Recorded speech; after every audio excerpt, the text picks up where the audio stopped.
I was born when Nigeria was still a British colony, in a small town where the red dust stained our feet and the Union Jack flew higher than our own hopes. Life before independence was quiet on the surface but heavy in the heart. We farmed our land, paid our taxes, and followed rules we did not make. White district officers sat in offices we could not enter freely, and laws were spoken in a language many of our elders did not understand. In school, we were taught more about the King of England than about our own ancestors. We lived, but we did not fully belong to ourselves. As I grew older, I began to notice the injustice more clearly. Our cocoa and palm oil left our land, yet our villages remained poor. Decisions about our future were made far away, by people who had never felt the harmattan wind or heard the drums at night. My father would lower his voice whenever he spoke of politics, afraid that saying too much could bring trouble.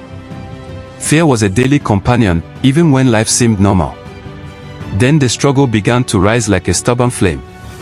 I remember the first political meeting I attended, squeezed among men and women who whispered names like Nnamdi Azikiwe, Obafemi Awolowo, and Ahmadu Bello with respect and hope. Newspapers passed from hand to hand, carrying ideas of freedom and self-rule. There were protests, strikes, and long debates under mango trees. Some days, the police broke gatherings apart. Other days, we stood our ground, believing that silence would only prolong our chains. The struggle was not without pain. Friends were arrested. Some never returned home the same. Families argued over ethnic and regional differences, even as we all dreamed of the same freedom.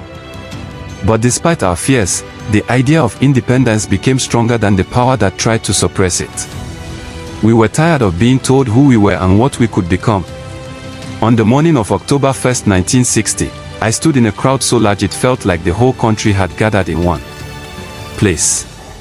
When the British flag was lowered and the green-white-green was raised, tears rolled down my face without shame.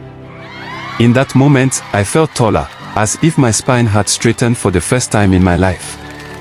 We sang, we danced, and we believed deeply that a new Nigeria had been born.